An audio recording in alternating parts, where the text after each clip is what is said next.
Shalom, shalom, peuple du Seigneur, que la grâce de Dieu soit sur vous. Amen.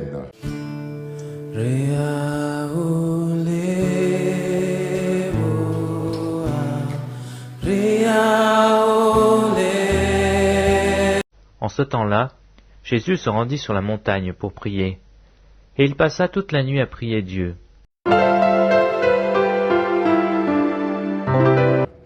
Vous êtes sur la montagne, notre moment quotidien de prière, et en ce mercredi, nous lisons le texte de Genèse, le chapitre 24, du verset 15 au verset 20, qui dit ceci. Il n'avait pas encore fini de parler que sortit sa cruche sur l'épaule. Rebecca, née de Bethuel, fils de Milca, femme de Nacor, frère d'Abraham. C'était une jeune fille très belle de figure. Elle était vierge et aucun homme ne l'avait connue.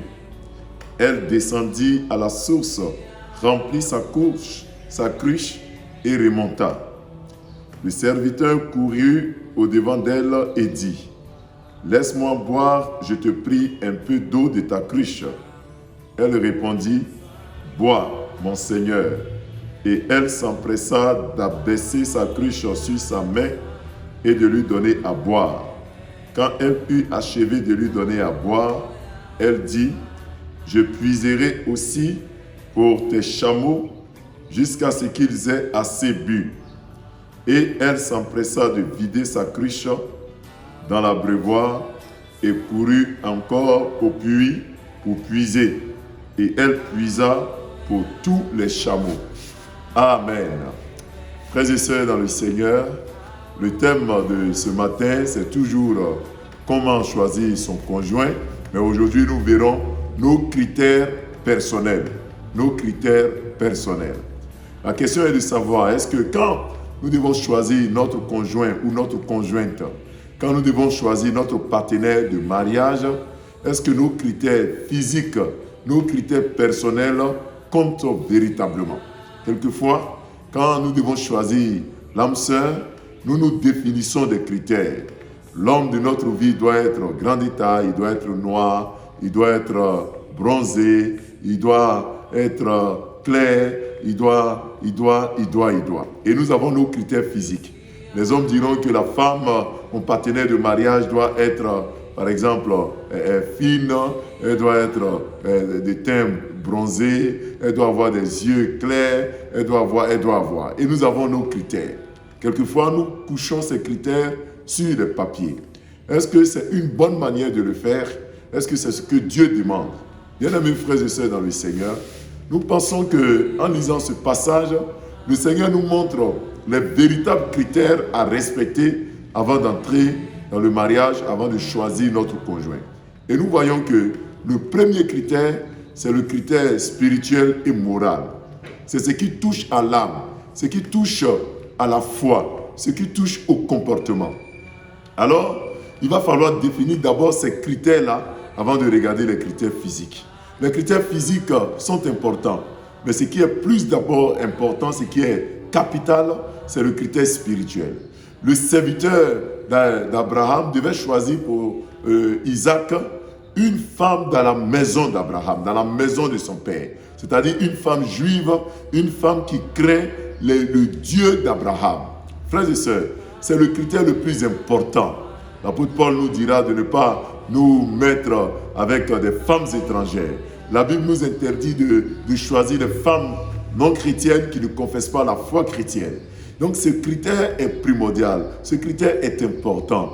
Nous devons nous marier dans le Seigneur.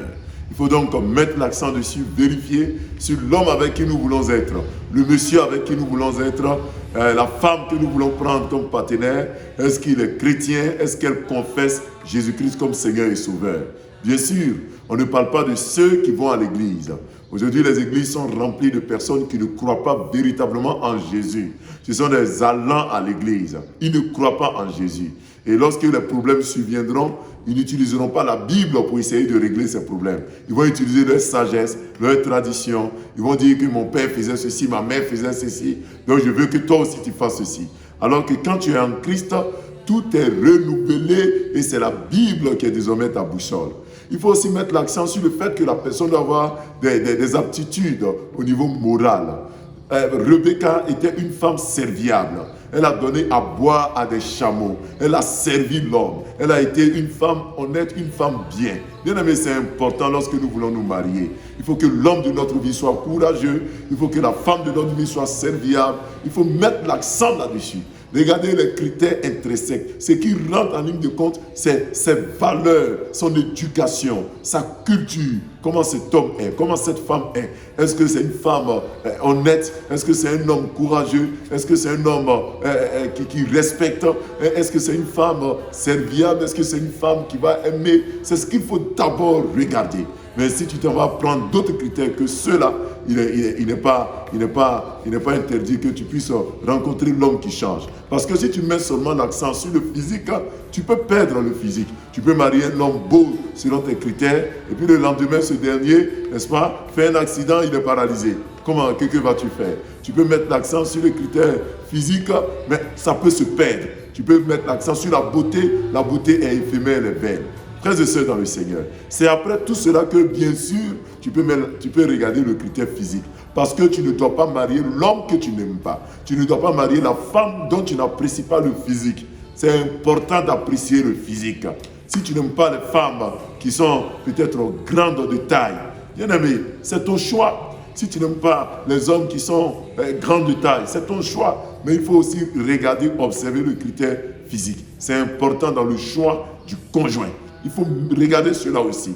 Parce que tu dois aimer ce que tu vas prendre. Le mariage, c'est pour toute la vie. Tu ne peux pas te mettre avec un homme dont tu n'apprécies même pas, par exemple, la bouche, par exemple, le visage. Tu ne peux pas te mettre avec une femme dont tu n'apprécies même pas, n'est-ce pas, son corps. Non, il faut apprécier, il faut aimer le corps, il faut aimer le physique. C'est l'os de mes os, la chair de ma chair. Donc c'est l'os et la chair. L'os fait appel aux critères spirituels, moraux, ou aux critères qui sont intrinsèques, qui sont intérieurs, qu'on ne voit pas. Et la chair fait appel aux critères qui sont physiques. Bien aimés frères et sœurs, cela est important.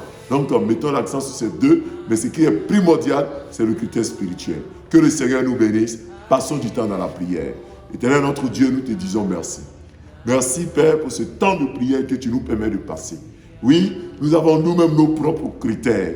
Nous avons nous-mêmes nos propres choix. Nous voulons un homme qui a une telle taille, une femme qui a une telle beauté. Nous voulons toutes ou tous des hommes et des femmes qui sont jolis.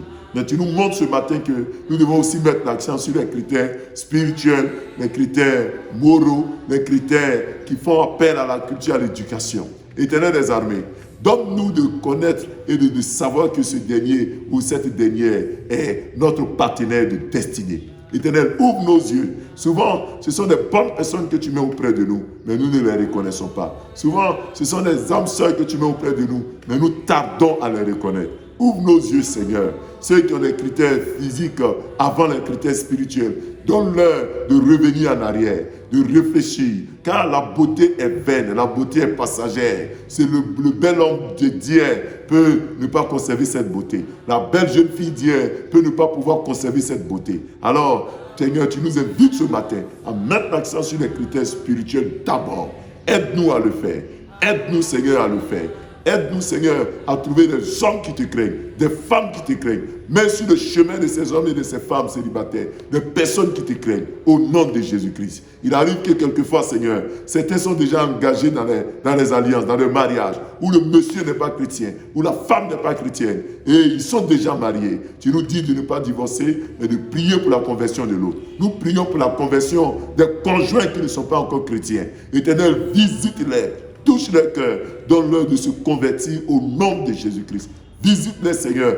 Touche leur cœur, donne-leur de t'accepter au nom de Jésus-Christ. Éternel des armées, envoie la calmie, la paix dans les foyers. Permets que nos vies te reflètent ton image, nos vies te glorifient et que la gloire te revienne. Nous te prions pour cette journée. Bénis notre journée, permets que ce soit une journée de paix, une journée de bonheur, que ce soit un temps d'action de grâce, que les portes fermées d'hier s'ouvrent pour nous aujourd'hui, que cette journée augure d'un avenir meilleur, un avenir radieux, au nom puissant de Jésus-Christ. Et tends ta main, Seigneur, bénis nos déplacements, que la mort, les accidents, la maladie s'éloignent de nous au nom de Jésus-Christ. Père, nous célébrons ton nom pour tout ce que tu fais. À toi la gloire, au nom de Jésus. Amen.